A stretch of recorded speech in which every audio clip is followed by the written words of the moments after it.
Hello and welcome to Finextra TV. I'm Alex Lippic. You join us here in Lisbon for EBAday 2024. And kindly joining me here in the studio is Akshat Saharia of HSBC. Thank you so much, Akshat, for spending the time with us today. Thank you for having me. It's great to see you at such a lively, busy event. Great positioning as well in the studio here. We're going to be talking cross-border payments today. So I'm going to ask you to look into the future as best you can. What do you foresee as the biggest changes in cross-border payments over, let's say, the next 2 to 5 years? Let's start there. So the cross-border payments and correspondent banking model has been there for a very long time. It's robust, it's efficient, it does the job. It's actually quite fast, contrary to a lot of belief. If you look at the stats from SWIFT, 90% of the transactions cross-border globally processed within 30 minutes, which is pretty fast. But it's understandable that the 10% that are still left, are not as quick, and some of them can be delayed. So it leads to a lot of frustration with the clients about the time it takes, the transparency of the payments, and so on. But there's a lot of work that's already happened in the recent past. The SWIFT GPI has changed quite a bit, so that's good. But there are three things I think that are kind of really changing, and in the next 2 to 5 years, I believe will bring a pretty, robust change in this. The first one for me is, the real-time payment schemes. As we know, there are about 80 odd real-time payment schemes around the world now. According to the ACI World stats, about 270 billion transactions happened in 2023. It's a massive number. And it's growing quite rapidly. About 42% is the rate at which it's growing. But the real pivot and the real game changer for me is when these schemes open up themselves for cross-border payments. So think of it this way: payment coming from the UK going to Australia, all happening in minutes. The classic example I take when I speak with clients is, you have a student in the UK. It's 8 p.m. UK time on a Sunday evening. He's run out of money. He calls his parents in Australia saying, "I need some cash." And parents then go onto their website on the local bank's app, make a payment, and within minutes the funds are here, because the bank in Australia is connected to a bank in the UK like HSBC, and we are able to put that payment into the faster payment scheme in the UK, which is a real-time scheme. So it's a massive change in the whole concept of cut-off times and closing of RTGS. That all gets taken away when we get payments cross-border into real-time payment schemes. The second one, in my view, the second big change is the use of ISO20022. We've been all working with it for a long time now. It's finally there. By the end of November 2025, every bank in the world will be connected on SWIFT through ISO20022. But the big change comes in with enhanced data, the standardized information that gets processed on it. So remittance information, structured remittance information, structured addresses, and the use of LEIs will make the non-STP part go away to a large extent. With structured addresses, it'll be much better from a STP perspective. Structured remittance will allow better reconciliation. And the use of LEI is actually pretty important, because if all organizations, corporates, commercial companies, and financial institutions have an LEI, it'll reduce the RFIs that banks send to each other to recognize who the entity is. So it's a big change, I think, that's coming. The last one, and I think it's a very, very important one, is the digital transformation, especially around the use of APIs. APIs, give organizations end-to-end connectivity, and you can obviously make payments through it, but the value-add services that are coming on top of APIs, I think, is a big change that's coming.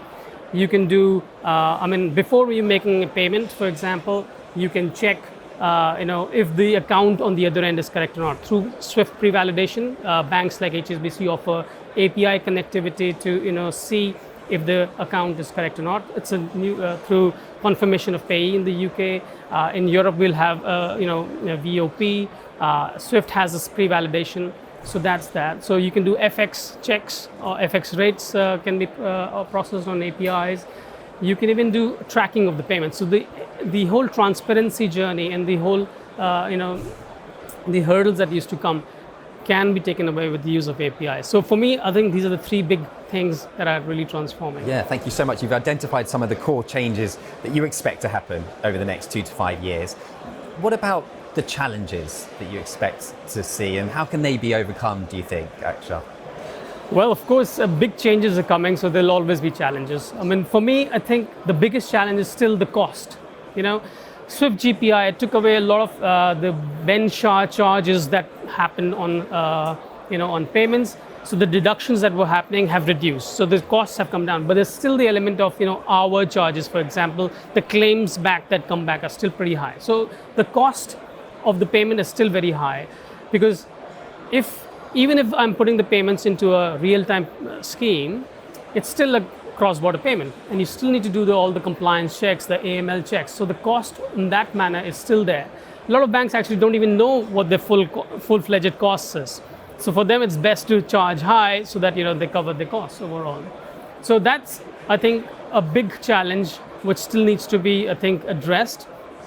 I'm not sure what the solution is, but yes, regional coordination between regulators potentially is one way of looking at it, where they can reduce govern of what type of cost it should have. So cost for me is still a big challenge, and also there's a lot of investment banks have done on things like ISO, so have the RTGS schemes. Those things are also adding up to the cost of actually making cross-border payment. So till we come to a point where we are much more clear on what the cost is, and how we can compress some of this, I think the cost challenge will always remain.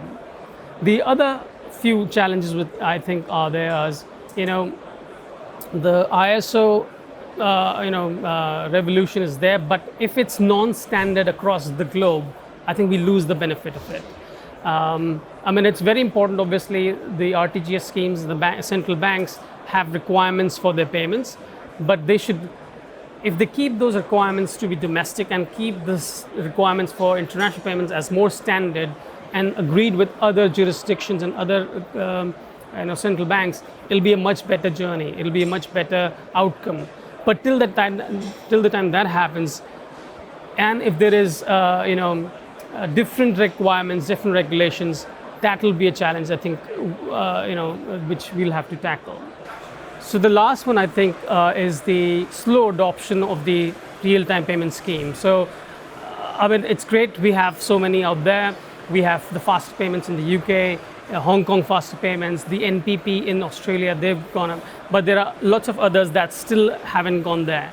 The SEPA OCT is a great example where we'll have SEPA payments coming from outside of Europe go into the SEPA OCT-ins. But the challenge is it's a voluntary requirement. Banks are not required to join. And as a result, we may not get the proper adoption that we need. So that for me is a big challenge.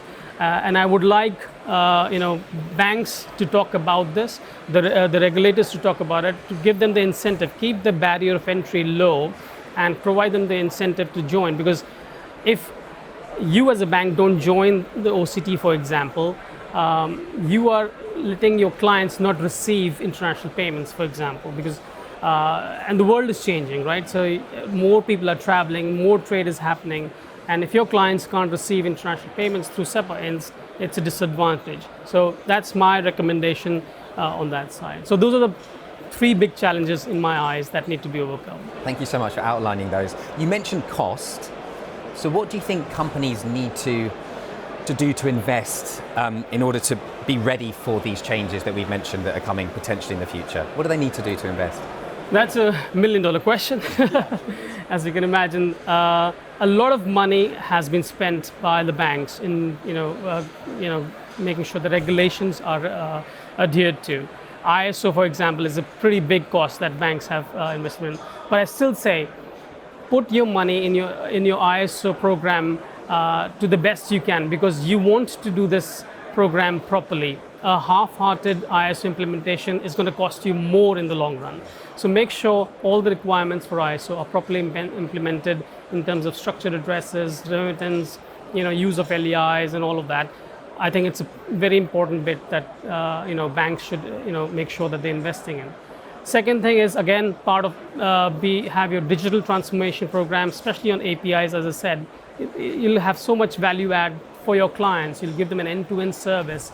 They'll be able to use your payments internationally much better with the API connectivity. So that's something you should invest in.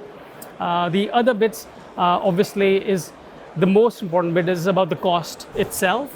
As I said, a lot of banks don't understand what their cost base is. So a very important place to invest in is your operations of how you process your non-STP payments. How do you repair them? How do you take care of your sanction screening? How do you take care of your AML monitoring, fraud prevention? There's a lot of artificial intelligence tools out there which we say that operations teams should be investing into. I think that's a big one for the future, because if you don't invest in that, your cost base will stay always high, and the benefits will not be received. It's really interesting insight. Thank you so much for sharing that. Be interesting to see how things develop moving forwards. But Akshat, thank you so much for your time. We really appreciate it. Thank you for having me again. Thank you.